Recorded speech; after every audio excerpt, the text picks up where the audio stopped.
In January of 2019, my husband was diagnosed with a brain tumor. It was in a completely inoperable part of the brain, and was told me had 6 months to live. He stuck it out and died in October, 3 months longer than he was expected to. He was always positive, and decided a few weeks after his diagnosis that he would write letters for our daughters for significant events in their lives. My husband was my soulmate, and the past few months have been difficult knowing I've lost him. We have 2 daughters, Mia, who is 21, and Imogen, Imi, who is 19. All 3 of us have become a lot closer since their dad's death, and we've all really struggled. My husband and I were together since we were children. Got married when we were 18, and we were approaching our 20th wedding anniversary when he passed. In February of this year, Mia got married to a boy she's been with for about 6 years. I absolutely love her husband, and he's been incredibly supportive during all of our grief. My husband wrote a letter for Mia to open on her wedding day. It's worth noting that my daughters were unaware of these letters. It was my job to give them to our daughters. Her wedding day comes around and I just can't bring myself to give her the letter. I read it and just wanted to keep it to myself. I had his handwriting and his words, and it felt like he was there, and I couldn't bear the thought of giving that up yet. I was fully intending on giving her all the other letters as the events happened. Last week, Mia and her husband bought their first home together. They'd been living at our home since they got married, and so had a lot of stuff to pack and move to their new house. Mia asked me where her important documents were, passport, birth certificate, etc. So I told her they were in my top drawer of my dresser in my bedroom. The only letter that was in there was the one I was meant to give her on her wedding day. The rest were hidden away. She immediately recognized his handwriting, and of course it was addressed to her, so she read it and broke down. She came and found me and started screaming at me, asking how I could be so selfish. I didn't really know what to say apart from the fact that I wanted to keep it and she could take a picture of it. Both my daughters called me an asshole and are convinced I'm keeping them from a load of their dad's stuff. My ex and I divorced 3 years ago. She was cheating, but at this point I don't care about the relationship anymore. The pending lawsuit has nothing to do with her or him, but rather their actions. My ex and I have a son 13M that we split time with 50//50. He's a great kid that interests have changed a lot tbh, as I imagine more kids //teenagers tend to do through the years. One thing my son was heavily into at some point was Legos. He used to play with them all the time, and personally I think they're a great toy for different reasons. I used to love playing them with him, and to this day I still collect boxes that I leave unopened as a collection.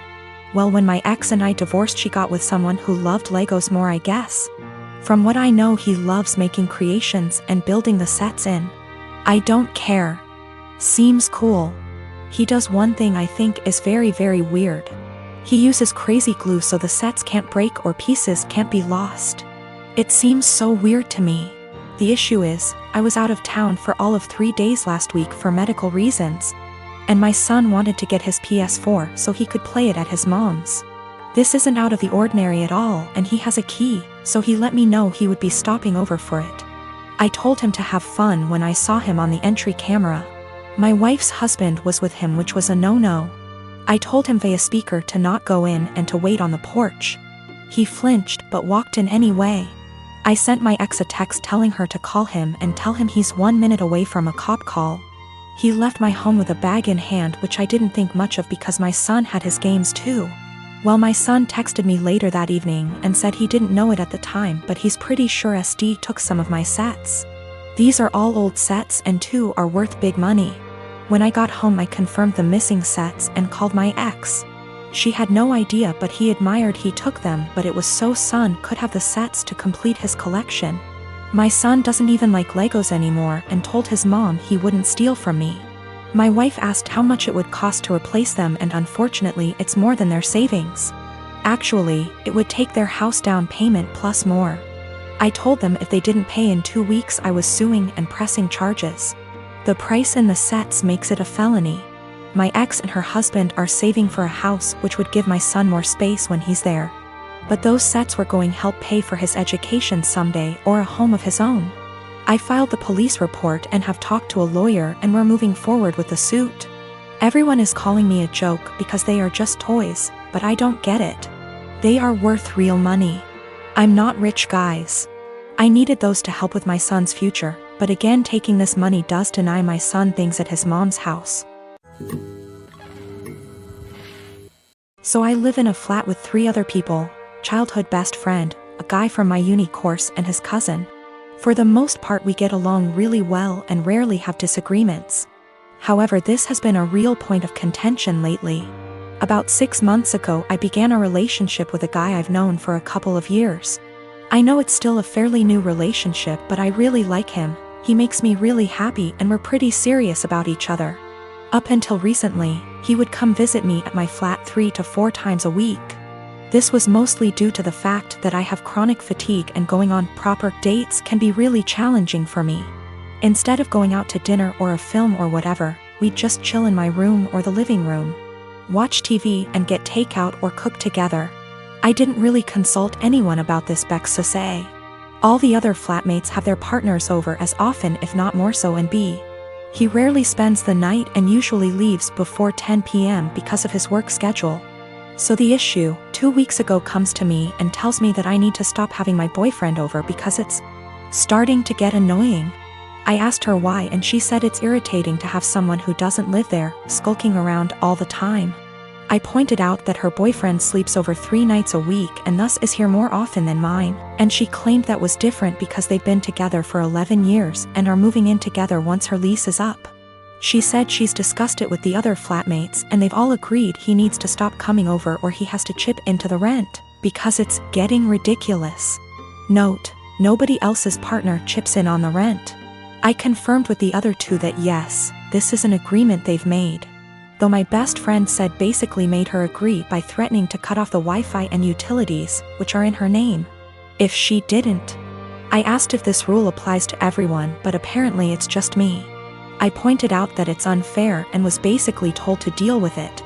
My potential assholery, I've begun loudly insisting that if my partner isn't allowed to come over, neither is anybody else's. If I answer the door to anyone's partner, I'll send them away. If I come home and someone's partner is there, I'll make a point to mention that I thought we weren't having partners who don't pay rent over anymore. I've asked boyfriend over and over how much rent he's paying and pretend to be affronted and make a fuss when he says he doesn't. Everyone's pretty pissed at me and is telling me I'm being unreasonable. I know I'm being petty, but I think it's unreasonable that there's one rule for me and another for everyone else, and I'm trying to make that point. Am I really the asshole here? Some questions people keep asking. If I knew of something my boyfriend was doing to be annoying / if anyone had told me that he was doing something, I'd have included it. I'm not aware of anything he does, and when I ask why doesn't like him, I just get a shrug and just do. I will also state I'm bi, and she's never had an issue with any female partners I've had. We don't hang out in the living room much. We literally only use it if there's something we want to watch that I can't get on my bedroom TV and there's nobody else in there. We use the kitchen more often than the living room, but honestly even that isn't that often. We eat far too much takeout pizza rip. A lot of people seem confused, so just clearing up who's who in the situation. The one who brought all this up is not my best friend. Not to get too much into a tangent, but basically just over a year ago I was moving out of halls at university and was looking for a new place, so we decided to move in together. At the same time, a dude from my course was looking for a flat share. We couldn't find a 3-bed but found a really nice 4-bed, and he mentioned his cousin was also looking for somewhere to live, so she got on board too. I only met her last year and we don't really know each other very well. By chronic fatigue I mean chronic fatigue syndrome. Sorry, that's apparently so unclear. My husband, Jonah, passed away unexpectedly a month ago from a stroke. I don't want to get specific about that part. It's the worst pain I've ever felt in my entire life. And I'm still not sure how I'm ever going to move on. We were married for 5 years, together for 7. The past 2 years we've been trying for a baby, but we're just getting to the point of considering IVF when he died. Jonah had a close friend in high school named Marjorie. Marjorie also ended up going to the same university as he did, and they spent a lot of time together during those college years. Jonah said that he liked Marjorie's company, but never felt anything beyond friendship with her, which I totally believe. Jonah dated other women during that period, but told me that several times Marjorie hinted that she wanted him to ask her out. She also joked about wanting him to be her plan B in case she didn't meet someone and get married by 30. By the time I'd started dating Jonah, he had moved a couple hours away from his hometown and Marjorie. Despite this, Marjorie immediately began finding excuses to come to our town and hang out, which usually involved her encouraging us to go drinking, and then her passing out on the couch at Jonah's apartment. I didn't mind her for the most part, but she had a habit of saying things like, "You know you ruined our marriage pact," and pointing out all the things that she knew about him, like what he took in his coffee, his favorite bands, etc. Over the course of our relationship, and especially after we got married, Jonah definitely put some distance into his relationship with Marjorie. He confided in me that he felt he had outgrown her and that they really had little in common anymore. He stopped responding to her invitations to hang out as often, though he would occasionally call to catch up out of guilt, especially when she would text him or leave messages saying she was so sad he was ignoring her and the like. But now he's gone. I had him cremated, like he wanted. We haven't done the memorial service yet. It was too hard for me to even imagine the first couple of weeks. And I also wanted to give time for some out-of-state people to make travel plans. The memorial is this weekend. However, 2 weeks ago, I received an email from Marjorie sent to around 60 people, including Jonah's family, saying that she was holding a memorial service for Jonah in the town where they grew up, the day before his memorial here. I was completely blown away, seeing as she hadn't mentioned anything to me or even attempted to call. Along with the details, the email said that she was planning the memorial in light of the fact that no other service had yet been held in his memory, and he deserved to be laid to rest with honor. For the record, she was invited to the memorial, which I've been planning, and knew it was happening. I called her, of course, and told her that while I appreciated her willingness to help with Jonah's goodbye, I was already planning a service for him that would involve all of his family and friends. She immediately went on the defensive, and said that she had only started to plan a service when she realized I wasn't willing to do it in a timely manner. I told her that the timing wasn't her choice to make, but that if she wanted to have a memorial of some kind, to please just add on the invitation that his official memorial was going to be held this weekend. She said fine. I sent a message to all of Jonah's invited friends and family to make sure that they knew the real service, with both of our families, was going to be here, and then just washed my hands of the whole thing. This week I received a message on Facebook from Jonah's cousin, saying that Marjorie, who has apparently blocked me on Facebook, created an event for Jonah's official memorial service, her memorial, and invited everyone she possibly could. I've been getting blown up with emails asking which day the memorial is, and where. I'm honestly furious. I don't have the emotional energy to deal with this. I ended up putting a post up on my wall, reiterating the date of his service here, and asking people to please share it. Thankfully, I think the older members of the family don't use Facebook or email very often, so most of them haven't been confused, but a lot of people now think that Marjorie's service is the real one. I called Marjorie again, asking her to add an addendum to her event saying that his actual memorial was going to be here. She told me that Jonah would have wanted it this way, and that if I couldn't appreciate her efforts, I wasn't invited to say goodbye to Jonah. I told her that was fine, seeing as I'd already said goodbye to Jonah when I held him as he died. She hung up. Apparently she's now spreading information to her mutual friends with Jonah, saying that he was planning on leaving me because I wasn't able to conceive. She also said that we had approached her to carry a baby for us, all absolute lies. His cousin sent me a screenshot of a text where she said that Jonah always thought we would have the cutest baby together, and that angry widow doesn't understand how much he wants children. I'm at a loss as to what to do. I don't care what she says about me, but she's now tarnishing my husband's memory, especially saying that he wanted to divorce. Jonah would never have left me, and anyone that knows him at all knows that we were committed to each other above all else. I need to figure out how to tell this woman to